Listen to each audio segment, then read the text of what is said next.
It's 2023, and there are 634 First Nations in our country, and some 90% of them have severe on reserve poverty. This is an outrageous situation. Well, I'm delighted to tell you that I have a very special leader on our program today, Mr. Dale Swampy, and he's got a vision to change that. A clear path forward requires looking back and learning. Good public policy requires human connection. It's a consideration of the facts, applying common sense and innovation. It's urban, it's rural, it's real life. We all have something to contribute. We all have a responsibility to get informed because there's a little piece of Canada in all of us, isn't there? Let's learn on this path together. This is Leaders on the Frontier. So welcome, Dale Swampy. It's great to see you here. Yeah, thanks for having me. Appreciate the time. Now, Dale, you are a member of the Samson Cree First Nation in Alberta, and That's correct. you were the CEO of the First Nation for some 22 years. And then later in 2016, you founded the National Coalition of Chiefs, and you're the president. Why did you found that organization?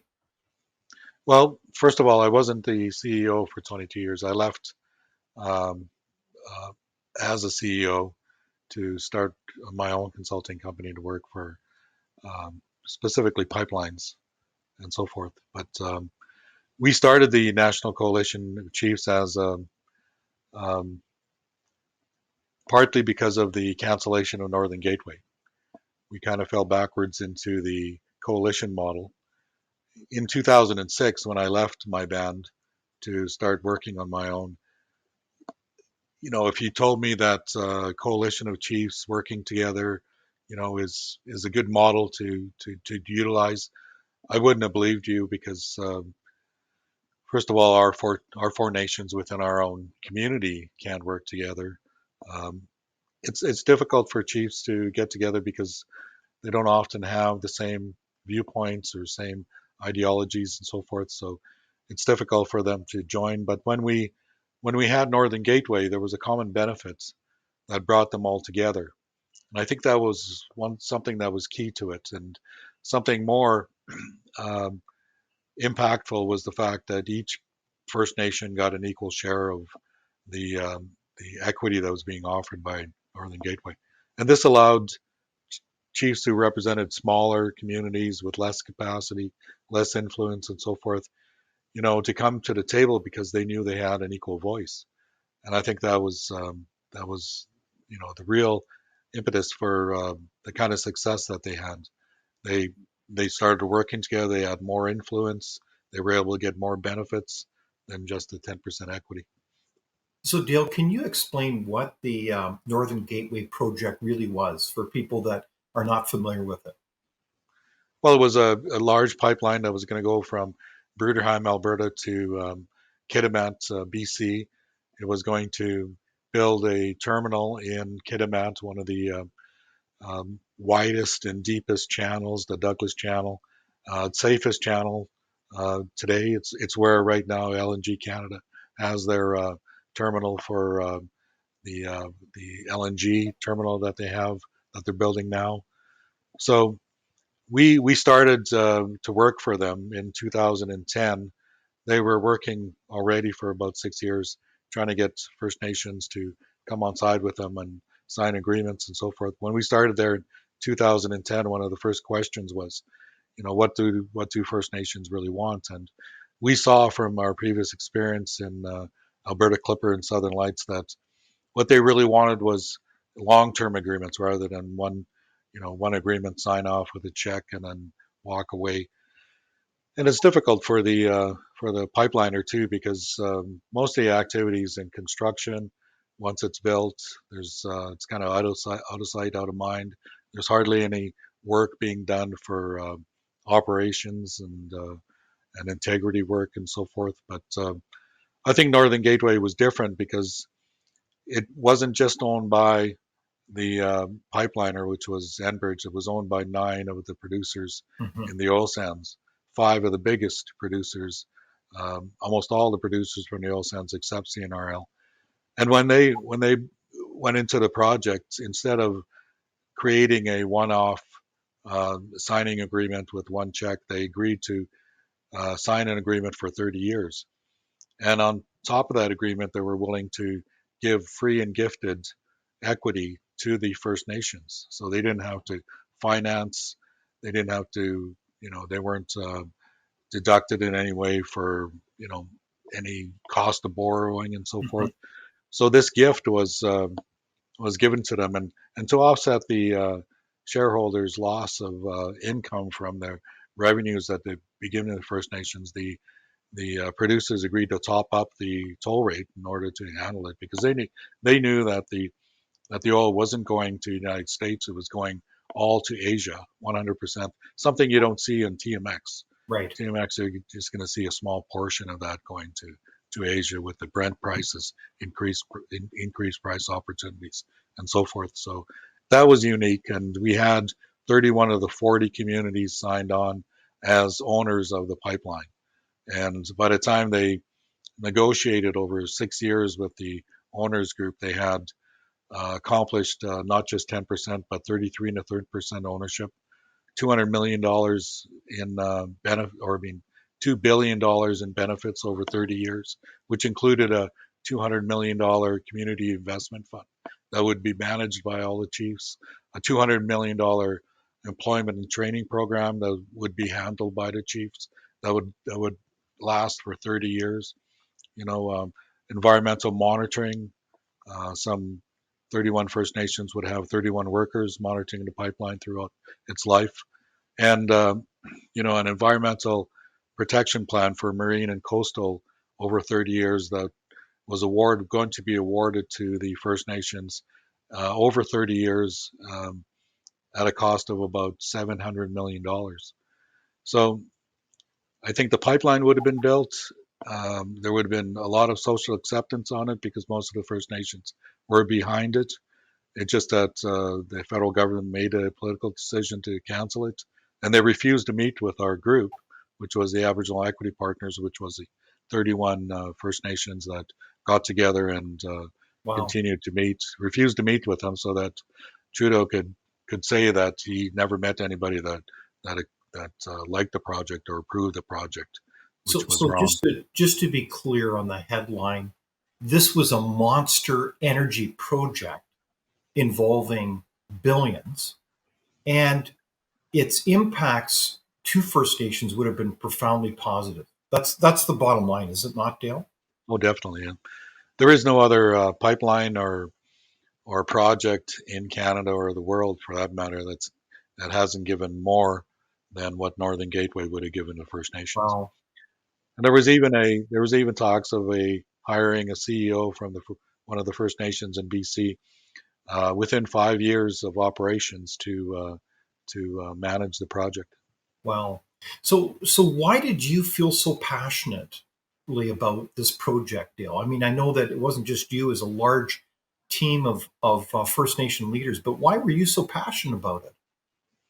Well, I think it really, we came to realize that the coalition model, the way it was set up, created a group of First Nation leaders who had a common goal, common interest, and rolled up their sleeves and worked for their communities.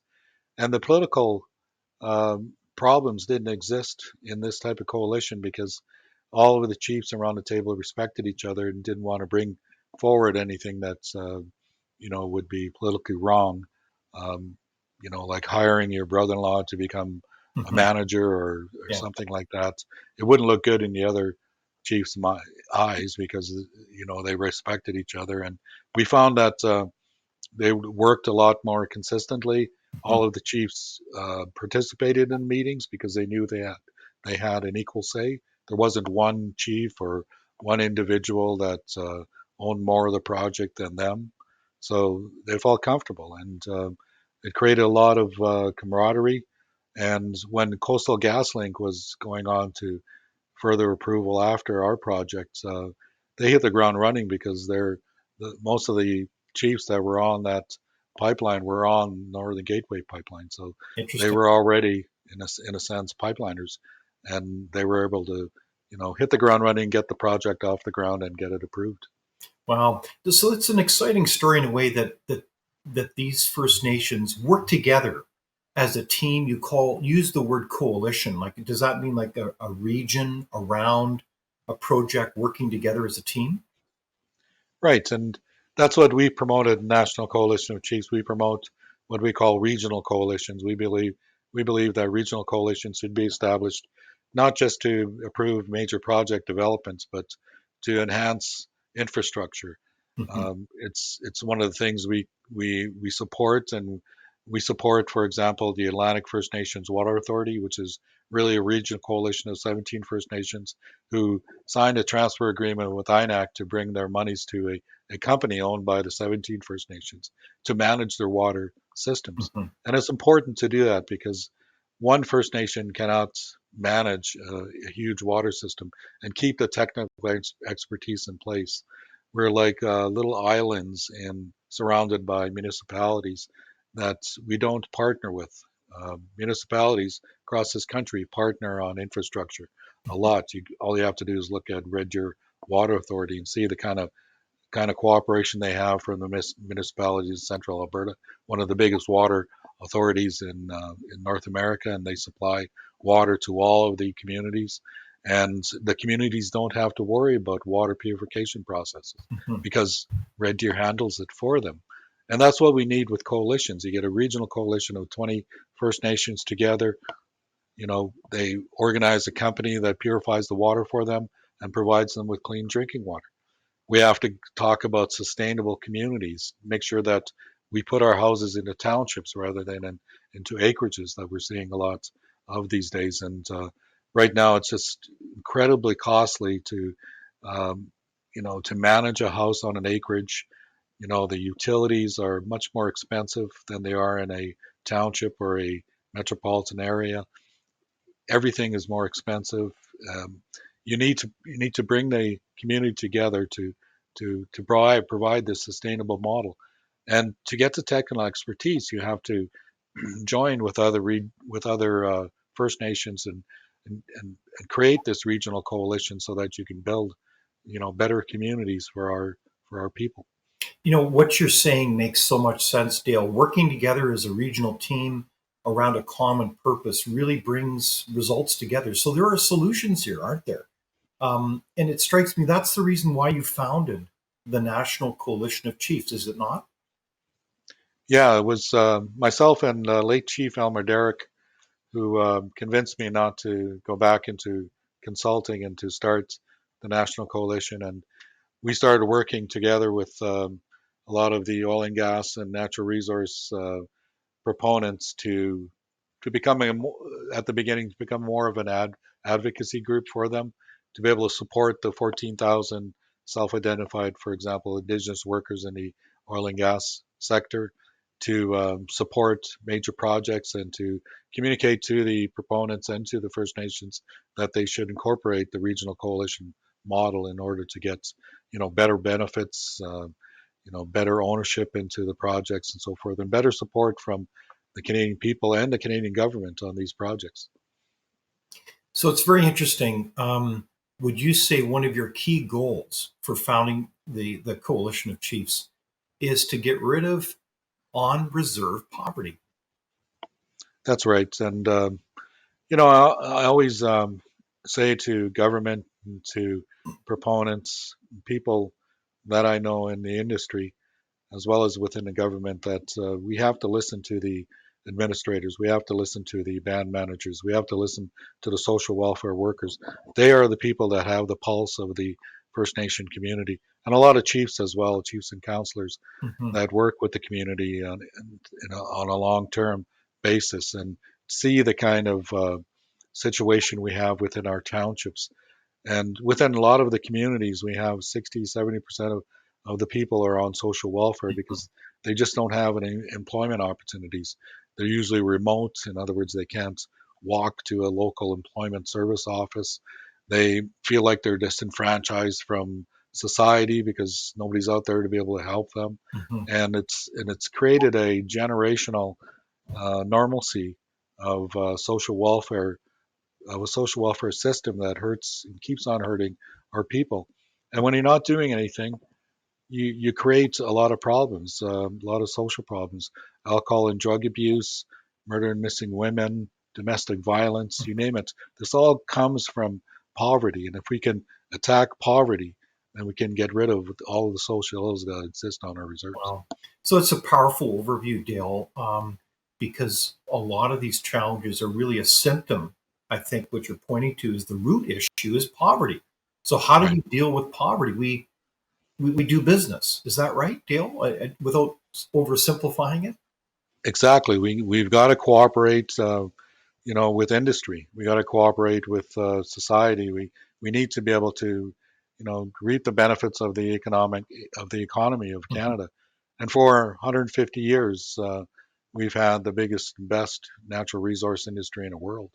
The safest, the most environmental friendly, Mhm. and we need to be part of that. So we always encourage partnerships with between First Nations and industry, Yeah. and we support that, and we think that's the way to bring us out of poverty. Mhm. The Fort McKay First Nation, for example, is one of the richest communities in North America. They have 100% employment. All of their people work within the oil sands, but it didn't happen overnight. It took them 50 years of working with the oil and gas industry, and the oil and gas industry embraced them and worked with them and made sure that they got extra consideration to be able to, transfer from a social welfare society into a working environment, and it succeeded.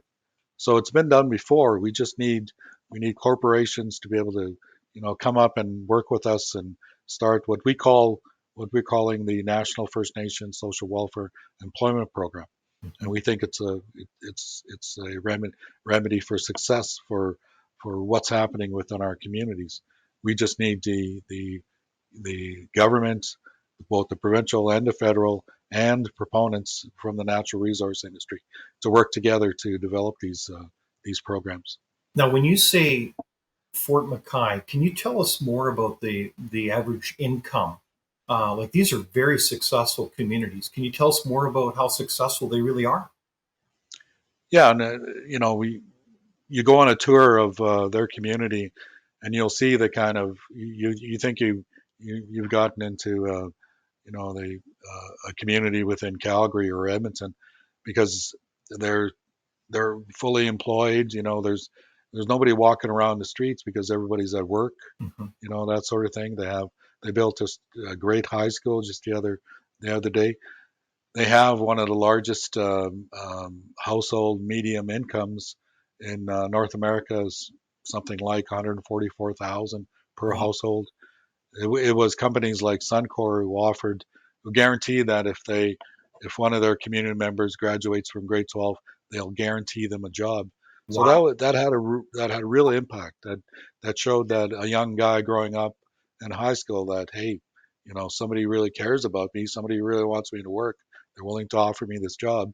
So it created a lot of positive impact for the community, and every community member is you know very involved in being able to get people within their community to work. And that takes out a lot of the stress of your normal life and so forth. And you get a lot of students who go to grade 12 and they don't leave the community because they can make more money staying on the reserve than they can moving off. No, I think that's a very exciting success story that needs to be told from coast to coast. And I think what's very interesting about that is maybe people don't realize, and I've had the privilege of going to many different First Nations, a number of them very isolated. And I use the analogy that it's almost like going to a different country. There's not only different cultural practices, but there's a sense of isolation that you really can't underestimate then as people come and those persons join us in larger cities where they it might be totally foreign to them. Is that not a fair comment, Dale? Oh, I think so. I mean, one of the reasons that we don't get the kind of support from Canadians, who, in my mind, are the best, the most kindest people in the world, the best people in the world, don't support and try to help our First Nation communities because they don't understand. They're not informed Mhm. about what has gone on in the last 150, 200 years with our communities. I mean, we were put on these reserves. We were hunters and trappers and gatherers. We shouldn't have been put on these little tiny islands within this country, Hmm. and we suffered because of it. And because of that, it's been a generational thing that's gone on and on and on. And the people, I think, need to support the kind of programs that we're trying to put together, uh, that mirror what went on in Fort McKay. Suncor and the Syncrudes and the Meg Energies, they knew about the situation Fort McKay was in, because Fort McKay was located right within the oil sands Hmm. area. So they really needed to help that community, saw the problems that they had and so forth, and roll up their sleeves and went out there. And that's what we need from Canadians. Hmm. We need them to be informed. And the only way we're going to be able to inform, get Canadians informed, is to be able to get them educated. And the only way we can get them educated is to get the curriculum, historical curriculum out there for the young people growing up in this country. It reminds me of an individual from New Zealand who was working with our project, and one of the Aboriginal equity partner meetings that we had in Northern Gateway, where all the chiefs gathered, he went up there and he said, "Dale, can you allow me to do give me the honoring opening prayer?" And I said, "Sure, go ahead." And he spoke in his native language, Maori. I shouldn't say native language. He was from New Zealand, but he wasn't a Maori. And I went up to him and I said, "That's great, that you learned the tongue of your native community within your country." And he said, "Dale, no, we learned that from grade 1 all the way through grade 12. Wow. It's a part of what we do." And they embrace the tradition and Hmm. culture. They know the Maori people, Hmm. and that's what we need to do in Canada. We need to get people to understand them, and to appreciate them. My sister has a soup kitchen on our reserve. Can you imagine? Our reserve, one of the richest communities in Canada, has a soup kitchen. But she has volunteers from off reserve that come there and help them. They know the situation. They're not scared to come onto the reserve. They're up there helping. If all Canadians knew what they knew, I'm sure they would help us. Yeah. The problem is, as a social welfare society, you're dealing with community members who have fathers and grandfathers and so forth, and they were all on social welfare, so you tend to do what your parents do and so forth. So you know the transition will take some time, and you need to make a long-term plan. You need to be able to say to yourself, this is going to take time, Hmm. and commit yourself to it, and we can bring our people Hmm. out of poverty. What people see, and you talk to me, and I'm a university graduate and so forth. We come from a solid family structure, but that's only about 30 or 40% of the First Nation people that actually exist on the reserve. We need to focus on the people that need us most. The people with grade 6 education, no skills, virtually unemployable, that are 20 or 30, 40-year-old people who've never had a full-time job in their life. We've got to transition them into the employed society.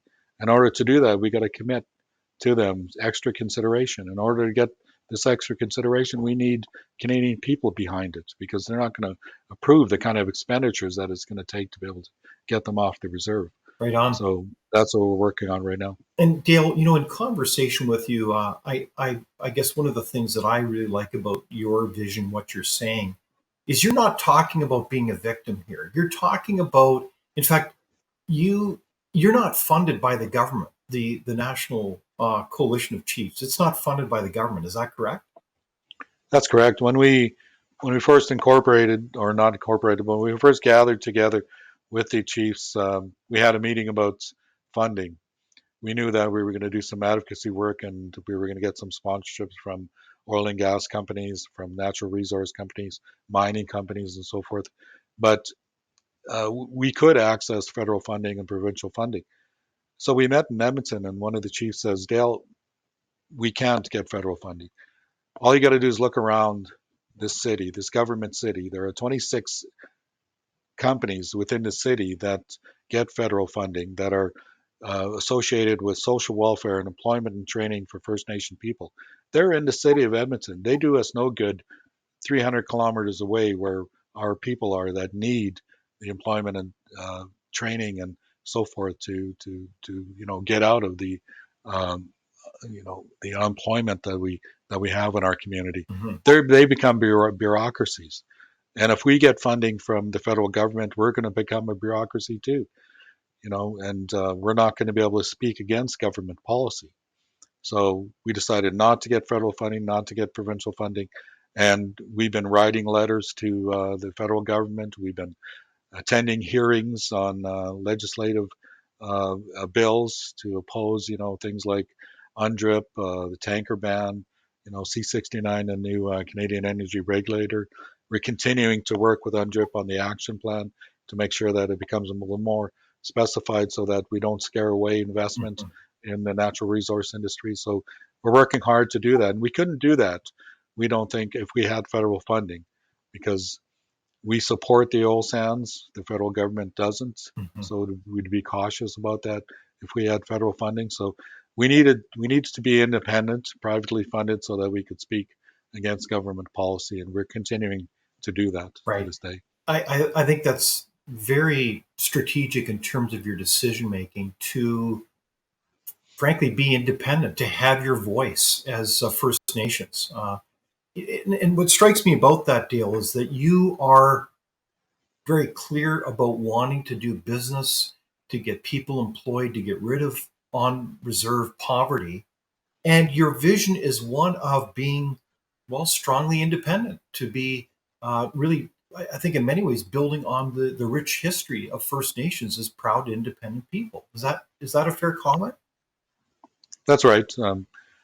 We believe what our society, the way it is, the tradition and culture is something that we have to you know get our people, especially our people on social welfare, to embrace their identity, to to be able to be proud of who they are, and to be able to come out of the situation they are right now. And in order to do that, we need to be able to get them, programs that can supply them with this.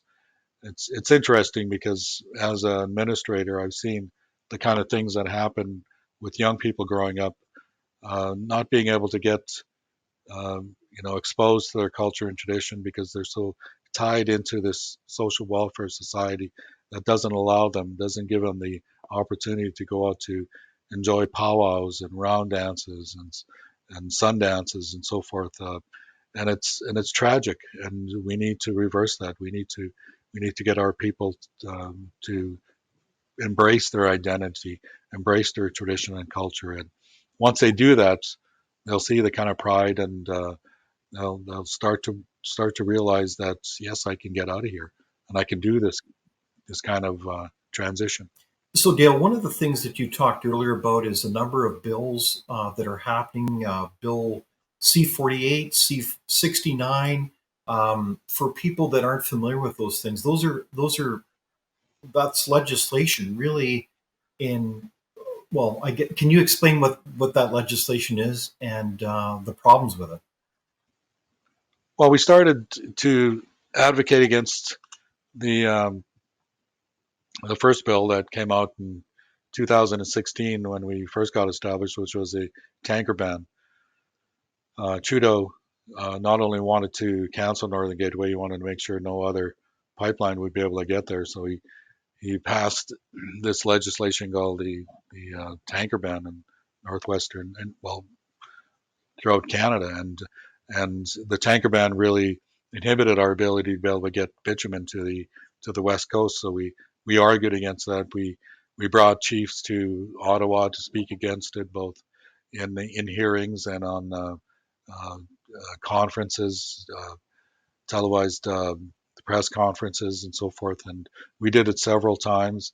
When C69, the change from the National Energy Board to the Canadian Energy Regulator, it came into effect, we saw the kind of hindrances that it was going to create for project development, and we spoke against it, and we continue to speak against it. And we don't want that conversation to die. So we were, you know, uh, very supportive of the provincial governments of Alberta and Saskatchewan when they continued the fight against Mhm. C-69 and the Canadian Energy Regulator, and it's still being argued in the courts, for example, as well. And when UNDRIP came up and got passed in BC, we wanted clarification on UNDRIP because UNDRIP is very ambiguous. It's general. I think it was developed initially as a template for countries to be able to amend to suit their own situations. And the way it was passed in BC when it first came out, there was no real change to it. The wording was still the same. And when it got passed here in Canada through the federal government, then it was passed in the same manner. So we're working with them on the action plan to make sure that we're able to get some certainty in this legislation. Mhm. We suggested 5 conditions be applied to UNDRIP and to FPIC specifically, the free, Mhm. prior, and informed consent part of that legislation.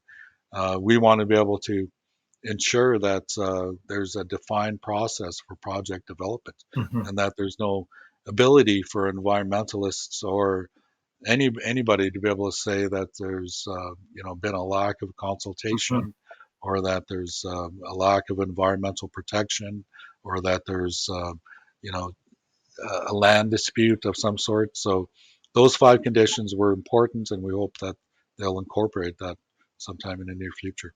So, Dale, just to be direct here, I would think a lot of people, a lot of Canadians who've never set foot on a First Nation, would be shocked to hear what you're saying. I think a lot of people, this is my strong suspicion, and I talk with, as you do, a lot of people who have good intentions, and they would probably be under the impression that most First Nations are against doing business or working with natural resource projects. Like if you listen to a lot of the mainstream media, you'd think that every First Nation is opposed to these kinds of projects of opportunity. But that's not reality, is it, Dale? No, when we first started the National Coalition of Chiefs, we indicated in our mandate that our organization was a group of pro-development chiefs, pro-development, Mhm. and wanted to work with the natural resource industry. And we thought, at first that there was a small, minority of chiefs that would join us, but after a while, we began to realize that there is not one chief that does not want to work with natural resource industry. Sorry, can you repeat There, that again, Dale? Not one? we haven't met one chief who is not willing to work with the natural resource industry. Yeah. They're all concerned about environment, and that's important because we become the land stewards of our own reserves and our own traditional territory. And it's important for us to be able to, make sure that the land is protected. And we also realize that all of the chiefs within this country have to deal every day with across their desk their own band members coming to them and saying, we need jobs. How can you get us jobs? Yeah. And the biggest industry in this country is the natural resource industry. So Mhm. we need to be involved in that natural resource industry development. And the only way we can get involved in that is to be able to partner with them and to support them. And Exactly. that's what we've been doing. And it's been it's been a less of a tougher fight than we thought it would be. We thought we would see a lot of opposition. We really haven't seen a lot of opposition from First Wow. Nation leaders. We're trying to do our best to be able to um, get our people out of poverty because that is one the primary goal of Mhm. most of our leaders that are part of our groups. Um, we're trying to develop the natural resource industry so that environmental protection is first and foremost. And I think that's more easily done in a country like Canada than it is in a third world country or Mhm. even the United States. We have a better record for environmental protection than the United States. So if you really want to talk about ESG and buying, something like natural gas, the world should look at Canada for natural Exactly. gas. What is ESG, by the way, Dale? Well, environmental, social, and social uh, Governance. acceptance and governance, and it wasn't a philosophy or a guideline for corporations, proponents, and governments until maybe about 15 years ago. 30 years ago, there was no need for corporations to, knock on the door of First Nations and ask for their approval to build a project in their traditional territory. The only time you really had to get approval from them was if it was on reserve. And I think that's an opportunity that we have to take advantage of now. The fact that a lot of the proponents now are willing to give us, equity and partnerships within their project developments. And that's important. And we didn't have that 20 years ago, 30 years ago. We had to work on our own to get that. Yeah. And I think right now we have an opportunity, and we gotta grasp it. We got to get out there and do it. Right on. Well, it's an exciting opportunity for everybody, not just First Nations, but all Canadians, because in the world context, the demand for energy has never been higher. It continues to rise. Some people may be shocked to hear that. We also have the reality that Canada does have a very diversified energy portfolio. We're very environmentally responsible as a jurisdiction, as you said. So the world needs more of Canadian energy. And with First Nations, we can do it, can't we, Dale? That's right. I mean, we're working with, supporting projects like Pathways Alliance. We believe that CCS and CCUS are the answer to reducing the amount of emissions that you know Canada creates through oil and gas operations. We believe actually that First Nation communities, regional coalitions should own CCS and CCUS projects, because who better to own those projects than the stewards of the land, the Exactly. people that are going to be Yeah. there for generations and generations. Well, and speaking of those kinds of projects at Frontier, one of the projects that we've been very intrigued about is the so-called Nistanen project, a utility corridor. It would be several kilometers wide, and it would go from west to east and from east to west, and would accommodate all kinds of commodities from wheat, potash, and all the rest, but including energy. And the whole idea is to bring this to the coast, specifically Hudson's Bay, so that things can be exported, including hydroelectric energy, say from Manitoba to Saskatchewan, Alberta, and oil and gas from Alberta and Saskatchewan to the Hudson's Bay and out to other export markets. What do you think about those kinds of opportunities? Well, I think they're viable. They're supported by the First Nations between Alberta, Saskatchewan, and Manitoba, on which the proposed line goes from, starts at Fort McKay and ends at Fox Lake on the Hudson's Bay. And I think it's important for people to understand that First Nations can lead projects like that. It would be surprising for a lot of Canadians to see First Nations lead these kind of things, because a lot of First Nations aren't informed about what we want to do and how we want to, participate in the prosperity in this country. And I think it's something that we need to support. We support all kinds of projects that we think should come off the ground. I mean, things like Cedar LNG, wood fiber LNG, those type of projects being led by First Nations are going to be something that is going to be common, I think, in the next few years. Yeah. You're going to see a lot more proposals like that. So you need to support it, and because we think we can get it done. No, they're very exciting projects, and it's interesting. The word Nistanen means is Cree for working together. So I think it's very apropos.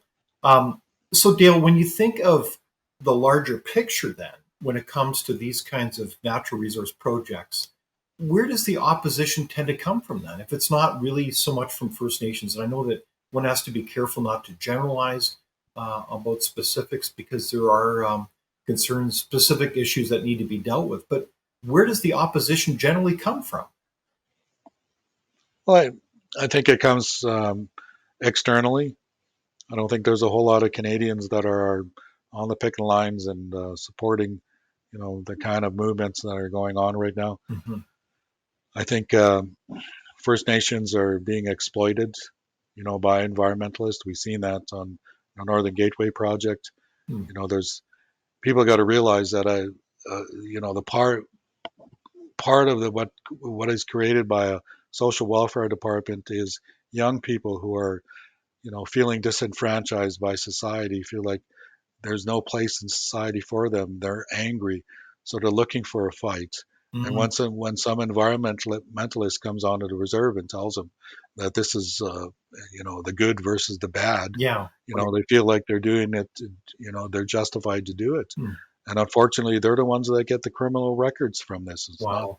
the environmentalists coming in. Yeah. you know, we've got to get away from listening to rich kid celebrities flying in helicopters telling us what they think. They aren't the scientists. We gotta listen to the experts on Hmm. this, and the experts are telling us that we need a sustainable transition. Hmm. We can't transition immediately to solar and wind power. Yeah. We can't transition in such a manner that it's available. The power becomes more available to everybody, Right. because as utilities go up, which is going to happen because we're building more and more wind farms and more solar farms, the utilities are going to increase, and it's the impoverished that are going to suffer. Hmm. And that, when you talk about impoverished, that's 60% of our people are on welfare, Yeah. and Wow. that's impoverished. Even today, because of the high cost of utilities,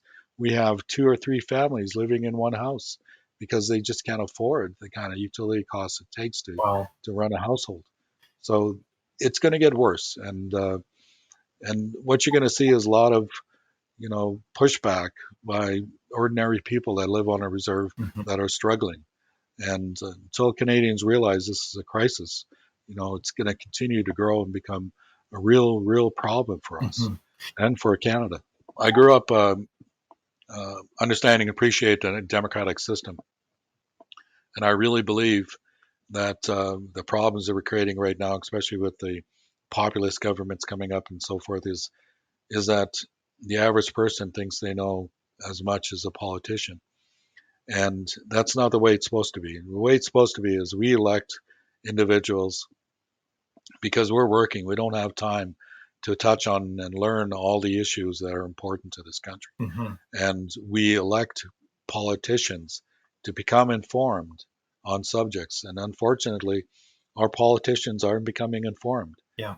They're becoming people that stick to one topic that they support, Hmm. and they won't hear or listen the other side of the topic. And I never thought it existed until I worked on Northern Gateway and saw in 2016 when we tried to meet with the Prime Minister on several occasions, wrote letters and so forth, and him not even responding, and then realizing the only reason he didn't was because he had a plan, he had a strategy, and that strategy was to not listen to anybody and make sure this project got canceled. Wow. And that's not the way to represent your people. You have to listen to both sides of the stories. Right. You've got to give a rationale for your decision.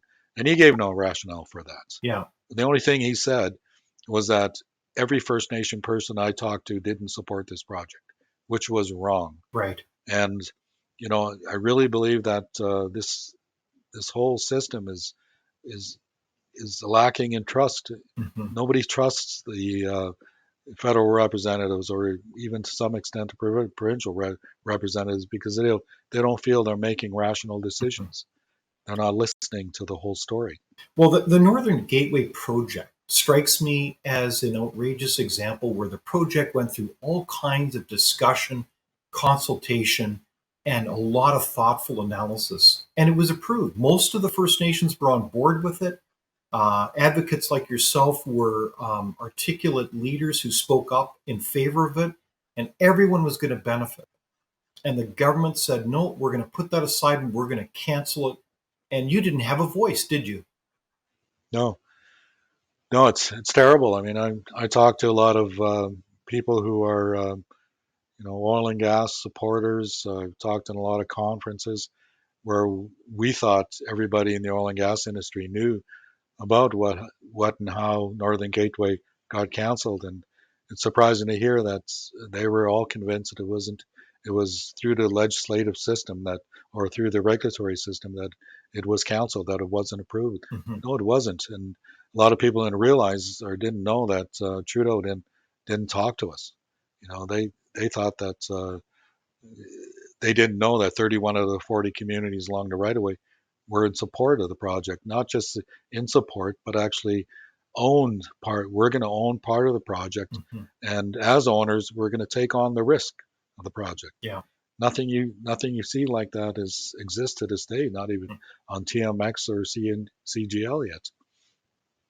So, just to put things into perspective, Dale, you're looking at a very strategic vision of using business as an opportunity to get rid of on reserve poverty. And you have quite a vision. So, when it comes to the policy initiatives of this current federal government, the so called just transition, which is really all about shutting down the oil and gas industry, what does that mean then for the viability of your vision? Oh, it hurts it extraordinarily, because if we if we're going to develop programs that are going to bring our people out of poverty into employment, we need jobs to be able to give to them. And the just transition, is really geared towards taking away millions and millions of jobs. Hmm. And the natural resource sector cannot survive if it's going to be hindered by something like the just transition. And if the natural resource industry gets hurt and gets reduced, or we see a big downfall in terms of employment and projects, we're going to see a lot more downfall in our communities, Wow. because we live there full time. We just can't. Our communities don't, get up and move to another country or Mhm. move to another Yeah. province. We stay on those reserves. Mhm. So when the economy goes bad in our region, so do we go bad. So it's important for us to be able to support the natural resource industry, to argue against unfair legislation like the trust transition and what it means to the industry. So it's part of what we do, and I think it's one of the main focuses we have, especially now. Mhm. So, to be clear, the just transition is a transition to nowhere for First Nations. That's right. I mean, it doesn't include any real strategy to offset what they propose they're taking away in terms of the oil and gas industry, for example. There's no alternative to that. Um, there's no alternative to the kind of mining that we're trying to support, the kind of development, especially in infrastructure that we're trying to put together. I mean, everything depends on our ability to be able to defeat on reserve poverty, and we're not going to do that if the government is managing poverty. I think of even the practical aspects, Dale, of on First Nations, we know that diesel runs the show there in many First Nations, and just the endless list of carbon taxes going piling on top of diesel is just pummeling people's pocketbooks.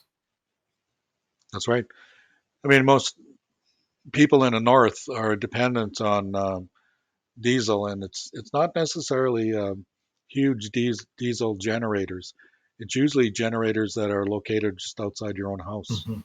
and it's terrible to imagine that if they're not able to, develop power resources that replace their diesel generators, that they're going to have to create and supplement their income to be able to adjust to it. And that's going to cause that's the only place that's going to come from is the Canadian taxpayers, Hmm. and they're going to put us into jeopardy. And I think it's deplorable for the government to think that the northern communities in a country as cold as Canada can survive on wind and solar. It Yeah, just doesn't make sense. yeah, it's insane.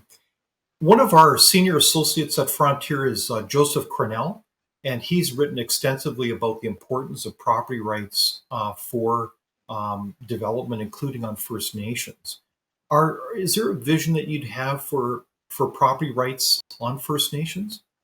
Well, I don't think we need anything that as drastic as being able to control and own our own land, like fee simple land on private property. Hmm.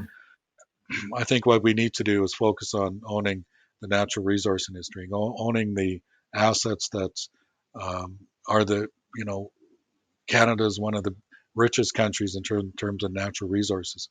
And they've been, the Canadian government and the industry has been, um, you know, utilizing those resources for the last 150 years, and First Nations haven't been part of that prosperity. Hmm. We have to change that.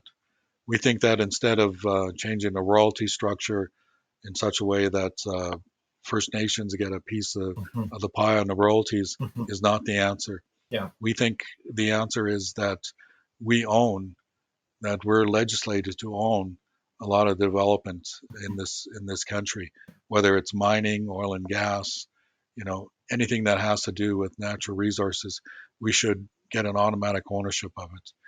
And that won't cost Canadian taxpayers anything. It'll just mean that the government won't get as big a piece of the pie Hmm. as as they would if they give a portion of it to Hmm. us. And the reason that should happen is because we believe we're going to be there for a long period of time. We're going to be able to protect the environment. All you have to do is look at the giant mine in Northwest Territories, built in the 50s, ran for 40 years, went under, and now they got this huge $4 billion reclamation, environmental reclamation, that the taxpayers have to pay. Hmm. If they had consulted with the First Nations in the 1950s, you wouldn't have this problem right Yeah. now, because they'd be monitoring that system, because we live there. Our community First Nation people live in that area. We're not pulling, out roots and moving someplace else.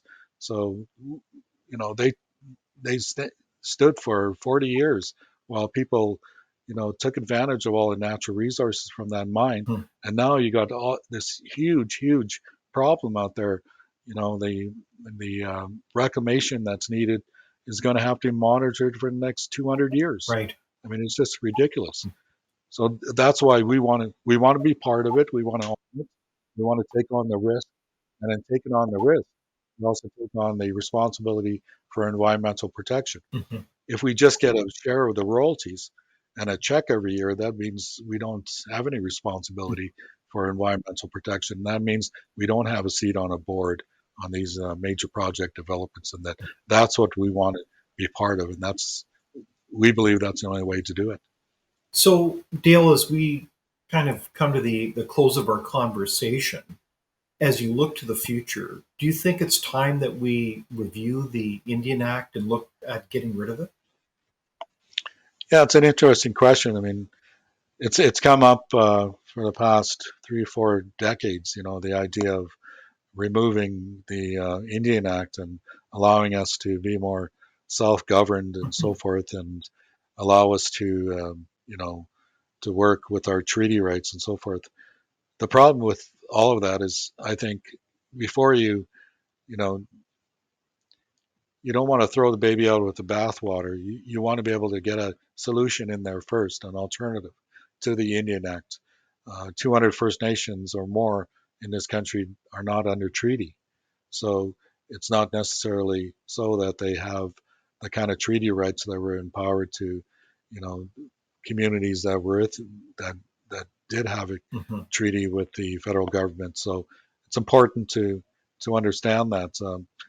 I think we have to focus more on the the real crisis at hand, and that is the poverty that exists within our communities.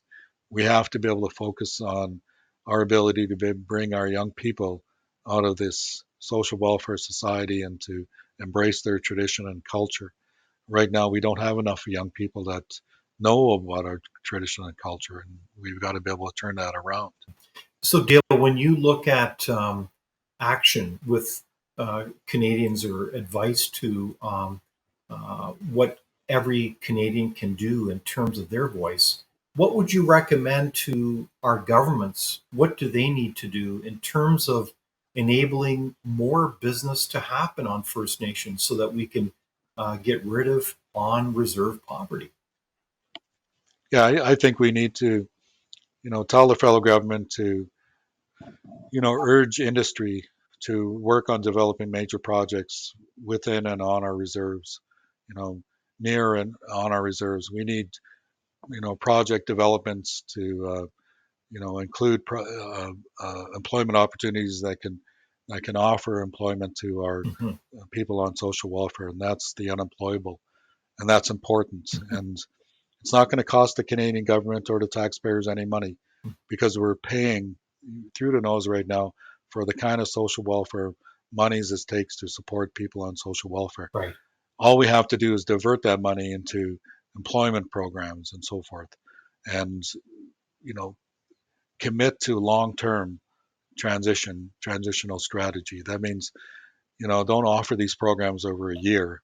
Don't offer them one time. These programs go on forever until we get to a point where we're fully employed, and then you're going to see, as part of, not an Indian society so much, but we'll be part of a Canadian society, and we'll be part of supporting Canada, and that's what we need. That's what we need to do.